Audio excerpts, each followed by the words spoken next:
राम राम। कार्तिक मात्म्यम 12वां अध्याय। नारद जी बोली, जलंधर नगर में पहुंचने पर भुवनपति राजा ने मेरा विधि पूर्वक पूजन कर हंसकर कहा, हे ब्राह्मण, आप कहाँ से आए हैं?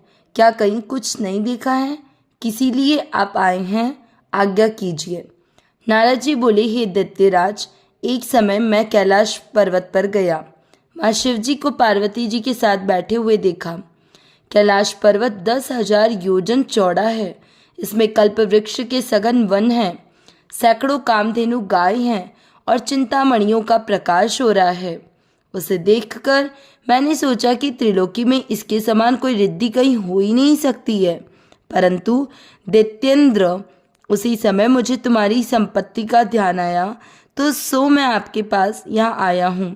स्त्री रत्न के बिना तुम्हारी संपत्ति को देखकर विचार करता हूँ कि शिवजी के समान त्रैलोक्य में कोई सुखी नहीं है। भले ही नाग कन्या और अप्सराएं आपके घर में हैं, पर भी पार्वती जी के समान सुंदर नहीं है। जिसकी सुंदरता देख समुद्र में डूबकर ब्रह्मा जी ने भी अपना वीर्य छोड़ दिया, उसकी क्या उपमा दी जा सकती है? मछली का रूप धारण करके जिस पार्वती जी ने कामदेव के शत्रु महादेव जी को सुंदरता रूपी वन में अपनी लीला से भ्रमण कराया, और पार्वती जी के समरूप ब्रह्मा जी ने भी दूसरी रचना करनी चाहिए परंतु न कर सके, इसमें उस स्त्री रत्न को भोगने वाले महादेव जी का वैभव सर्वश्रेष्ठ है। उनके सामने तुम्हारा वैभव कम है। यह कहकर उससे आज्ञा लेकर मैं चल दिया।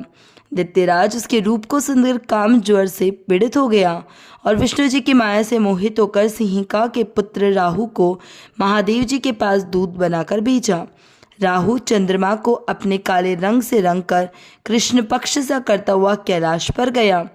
नंदीश्वर से निवेदन करके वह महादेव जी के पास गया और कहने लगा, हे वृषभध्वज, त्रिलोकी के स्वामी रत्नेश्वर जलंधर की आज्ञा सुनो। तुम शमशान में रहने वाले मुंडमाला पहनने वाले दिगंबर वेश को हिमालय की पुत्री प्राप्त नहीं होनी चाहिए। मैं रत्नों का स्वामी हूँ। पार्वती भी एक स्त्री रत्न है, इसलिए वह मेरी योग्य है, तुम्हारी योग्य नहीं है। नारद जी बोली, राहु इस प्रकार कह ही रहा था कि महादेव जी की भवों में से भयंकर शब्द करता हुआ एक पुरुष पैदा हुआ। शेर के समान उसका मुंह था, उसकी जीभ हिलती थी, ज्वालामय नेत्र, ऊपर को केश और सूखा सा शरीर था। वह पुरुष राहु को खाने के लिए दौड़ा। तब राहु डर के मारे भागा। राहु को उसने बाहर पकड़ लिया और खाने लगा। तब शिवजी ने उससे मना कर दिया और किसी दूत को मारना नहीं चाहिए, क्योंकि ये तो पराधीन है। तब उसने राहु को आकाश में छोड़ दिया और महादेव जी से प्रार्थना की कि मुझे बहुत भूख लगी है, हे देवेश, मैं क्या खाऊं? शिव जी बोले, तुम जल्दी से अपने हाथ पैर का मांस खा जाओ। नारद जी बोले, उस पुरुष ने हाथ पैर का मांस खा लिया, केवल सिर ही शेष रहा। तब शिव जी उसे देख बड़े प्रसन्न हुए और बोले, तेरा नाम कीर्तिमुख है, तो सदा मेरे द्वार पर रहा कर। उस दिन से कीर्तिमुख शिव जी के द्वार पर रहने लगा। जो कीर्तिमुख का पूजन पहले नहीं करता, उसकी पूजा निष्फल रह जाती है। उसके द्वारा फेंका हुआ राहु बर्बर स्थान में गिरा, जिससे वह पृथ्वी में बर्बर नाम से प्रसिद्ध हुआ।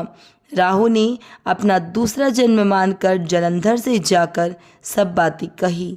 इति कार्तिक मात्म्यम 12 अध्याय।